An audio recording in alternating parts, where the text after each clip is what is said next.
has anybody seen Ida? We have We have lost sight. well, she'll come along.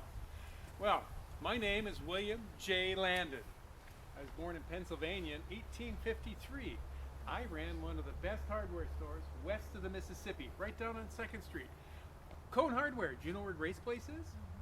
That's where my hardware store was. I did a little cattle breeding, and this lovely Southern Belle is my wife, Nancy Morgan Westmoreland Landon. Oh, Jay, you do go on. Good afternoon. I was born in 1868 in South Carolina. I did come from an old Southern family.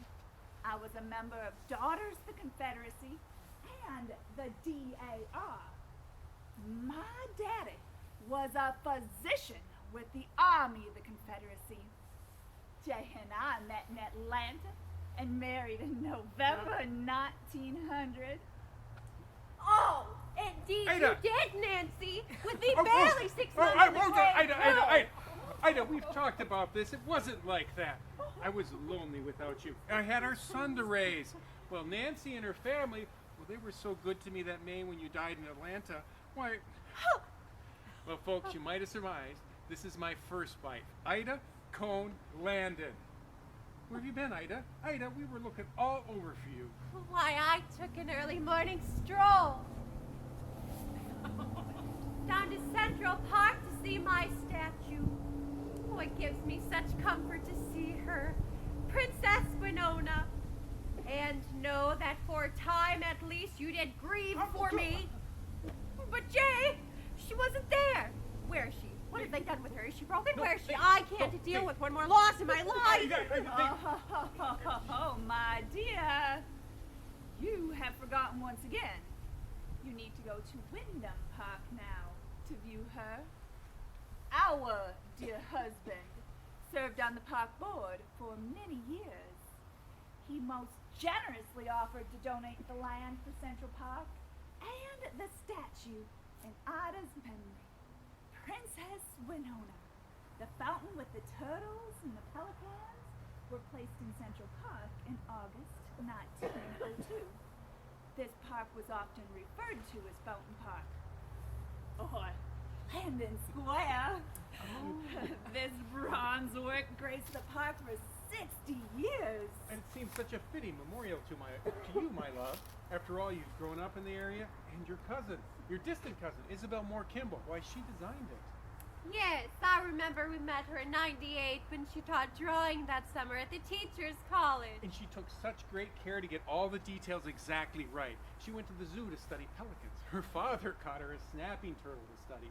She used Native American women as the models and authentic jewelry and costumes. Yes, I love my statue, and I've always identified with her tragic life. Perhaps not all of these good people know the story of Princess Winona. Why, indeed, Nancy. Well, this area was originally called Keoksa, or Wabasha's Prairie. It was named after the chief whose band spent their summers here. The legend of Winona. Do you know what Winona means? Winona means firstborn daughter. So the legend of Winona has many different forms, but the basic story is this. A Native American woman, distraught over having to marry a man she does not love, throws herself from the top of a tall bluff to her death. The version most well known in the area was told by William Keaton and was a third-hand account. He heard it from Major Stephen Long, who led an expedition along the Mississippi River. Long heard it as early as 1817 from a Native American Wascota, which means redwing, who claimed to have witnessed the event as a child. Keaton's account suggests that Winona was the daughter of Wabasha, and she lived on this prairie. She wanted to marry a hunter, but her family wanted her to marry a warrior. While on a tribal expedition to dig for clay on Lake Pepin, her brothers pressed the issue once again, and ascending to the precipice in Wisconsin, now called Maiden Rock, she made that leap to her death. There's a similar story told in Alabama. James Fenimore Cooper relates a similar tale in Last of the Mohicans. Anyway, this legend is how our city derives its name. Well, I have always identified with Winona, as I am one who also knew so much sorrow in her lifetime. First, my mother died when I was just a girl of 14 years, and that was in 1870. And I had to assume the responsibility and care of our home and my two younger sisters and my brother.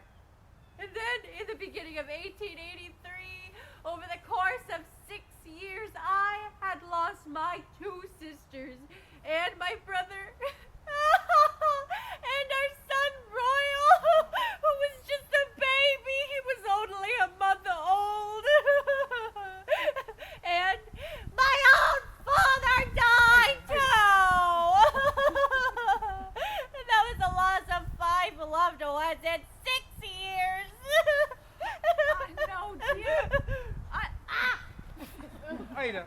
Ida, you've indeed known much sorrow in your life, but you didn't me. You had our other son, Frank.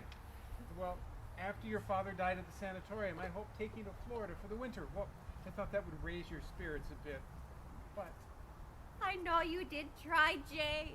And then I became unwell all the way back from Atlanta. And well, you brought me here. And you buried me here. And then you... Oh, you? No. Why, you went right back to Atlanta and you took up with her!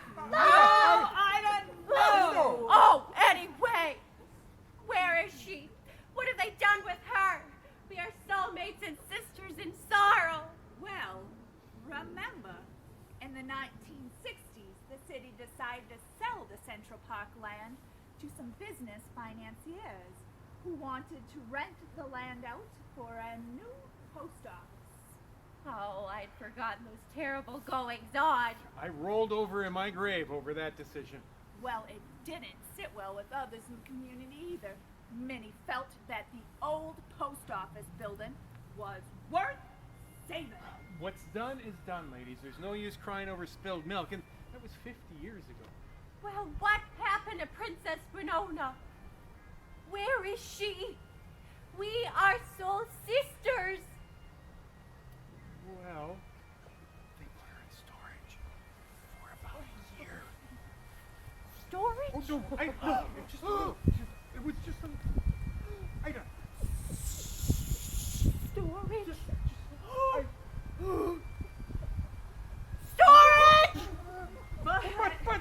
Then she was taken to Lakefront. Oh, yes. And then to Plaza Square at 3rd and Center Street And then... to aid in the redevelopment of downtown. And then Wyndham Park. She is surrounded by grass, trees, flowers, benches.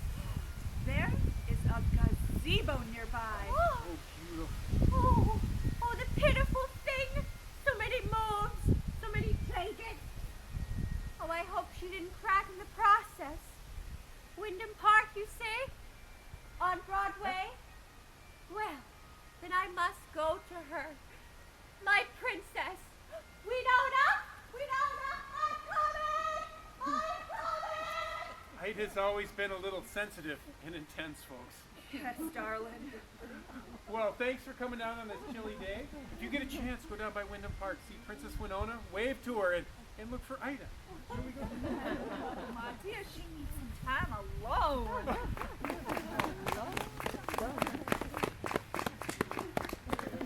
We're all buried together, which is a rare thing.